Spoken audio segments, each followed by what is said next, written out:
And good evening, YouTube. It's the old soldier coming back at you from Robeson County, North Carolina, just south of the little old town of Parkton.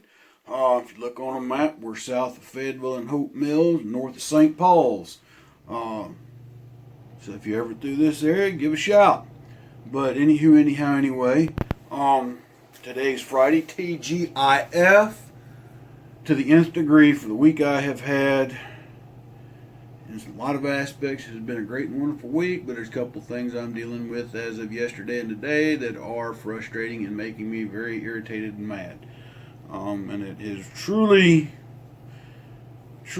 caused me to reevaluate how I help people, and I'll leave it at that. But anyway, what we're going to talk about tonight is the HBT frog skins, okay, or the HBT duck hunters camouflage pattern that was used in World War II. Okay, this is a reproduction. It's a little Chinese knockoff that I got from Sportsman's Guide a while back. The quality of the cloth is pretty good, but it's HBT, or what's referred to as herringbone twill.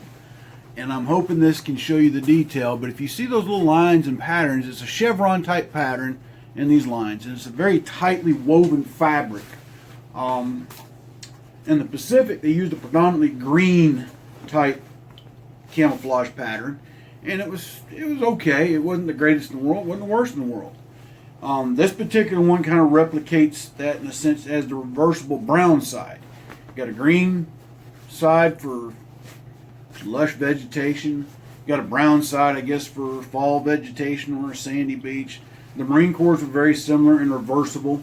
They normally put the sand out from supposedly during the beach invasion portion, and they were supposed to switch it around to the green side when they would get further into the interior of all those islands. At least that was the design purpose behind it. This particular pattern models what the Army was issued. There was one unit on D-Day that wore it as a test run, and I want to say they were part of the 4th Infantry Division.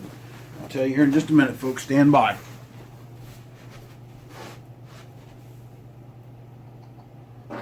Ooh, shot 6. Here we go. If you don't know about the Men at Arms series of books made by Osprey, check them out. A lot of good historical information about uniforms and things. Yes, right here we go. Number 3, Rifleman. Yeah, okay, the 2nd Armored Division, 41st Armored Regiment. Wore them.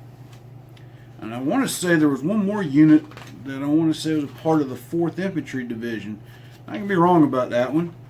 But in Europe, it didn't last very long. And the reason behind it was that the Waffen SS of the German Army had a very similar pattern camouflage. And sadly, there were a few, what's the word I'm looking for, friendly fire incidents where American service members were were unintentionally killed by their own people because they were misidentified as being German. Now, in today's battlefield, I'm afraid to say that we would have... So, 2nd Armored Division, 41st Armored. Here's another picture of American soldiers in World War II wearing that as well. Okay? But anyway,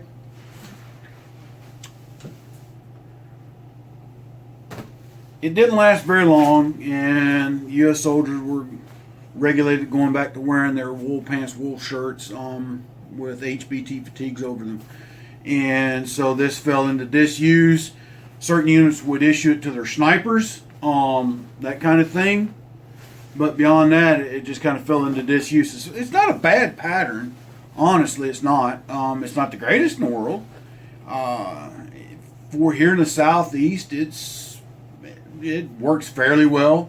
The thing is, when you wash it, after 2 or 3 washings, it begins to fade. So you get a lighter appearance with it, which kind of hampers its camouflage properties.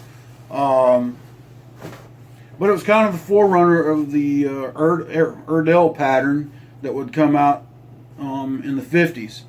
But as you can see, it's very similar, like I said, to what they'll call the old-fashioned duck hunting pattern. Okay, and so that was an early attempt at camouflage uniforms for the Army during World War II. And like I said, the Marines had something similar.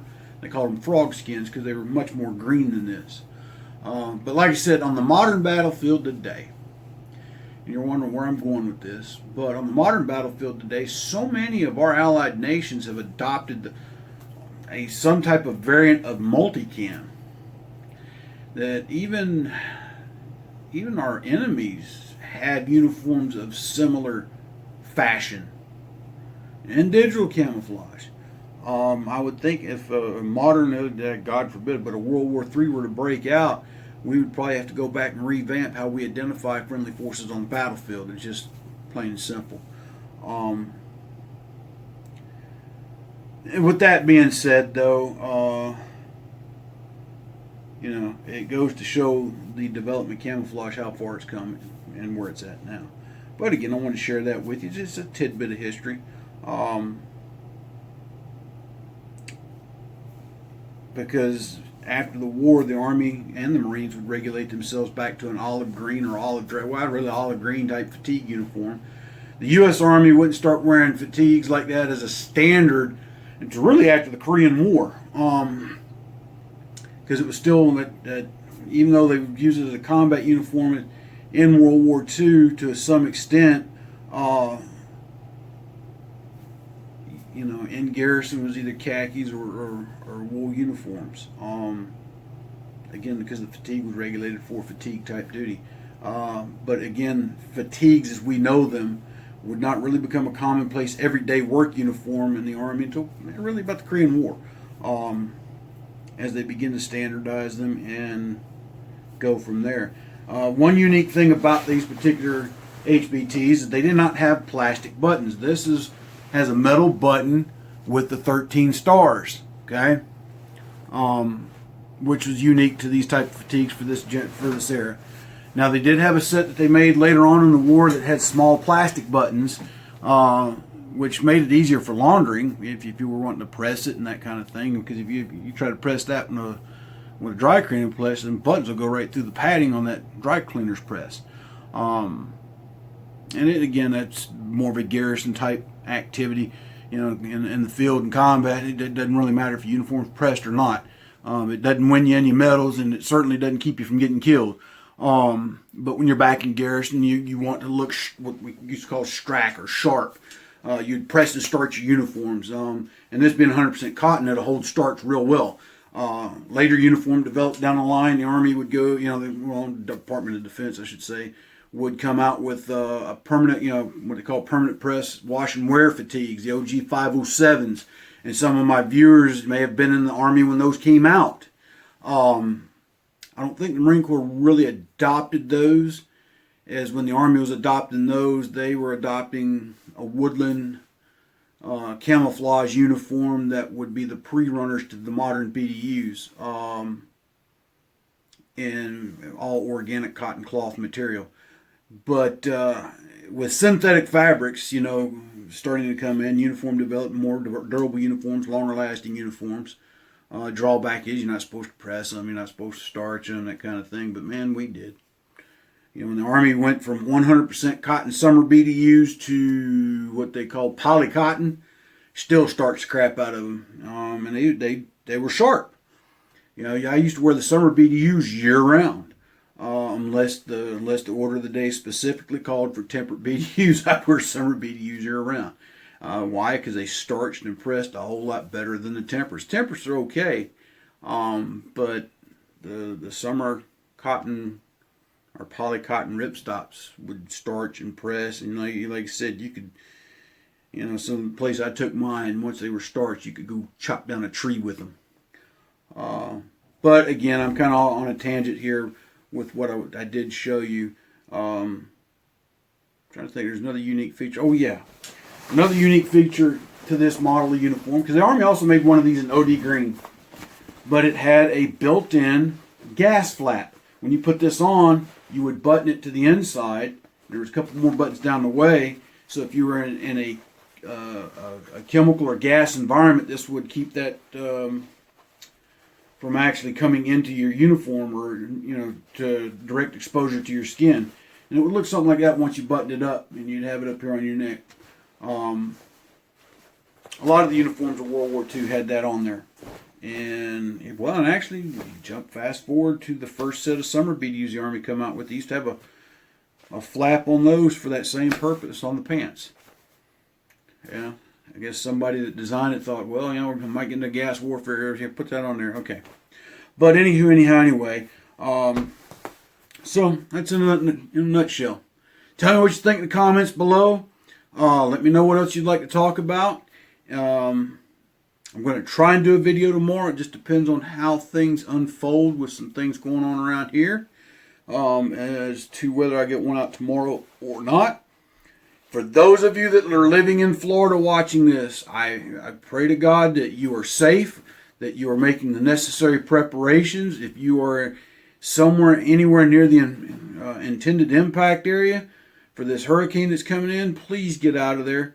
Please go somewhere where the storm is not going to have any effect on you, or if you're good to go where you're at, that's fine. But if not, please get out of the storm's way. I'd hate to hear about any of the viewers to this channel being hurt, harmed, or killed because of this hurricane. But certainly know you're in our prayers and thoughts, and that hopefully no damage or anything else will befall you when this storm makes landfall. Certainly don't want to hear about anything like that happening. So you are in our prayers. And I forgot to list new subscribers. I will try to do that tomorrow. Like I said, I've had a few things come in the mail yesterday and today. I've referenced some individuals I tried to help a couple, help out. And it's just kind of, my good kindness has come back to bite me in the rear end. Let's just put it that way. Because people not wanting to do right. We'll leave that at that. More to follow at a later time. But with that being said, tell me what you think in the comments section below. I hope you like this, the history of it. And as we progress, we'll try to do some more historical things on uniform items as we go along on with this in the channel. But yeah. So everybody have a blessed and wonderful weekend. Enjoy your Labor Day weekend, as it is Labor Day weekend. Take that time off to go and just rest and relax, folks. Especially this one last time before summer ends. Just go out, relax, but be careful. If you're drinking, don't drive. Don't swim and don't boat after you've been drinking. All right. Don't drink and work a gas grill. Don't drink and shoot fireworks. What else? Yeah, that should cover it. Yeah, and if you get too drunk, don't beat your family. Go sleep it off somewhere. Just don't do stupid stuff. Have fun, but don't do anything stupid. I don't want to read about you in the news, Be careful and just have fun. Because I certainly do appreciate all you viewers that have subscribed to the channel. Truly do. You don't know how much that means to me and how humbled I am to have you subscribe to my channel. So, again, charities I'd ask you to support. TunnelsTowers.org, Valor for Veterans, and Pin Up for Vets.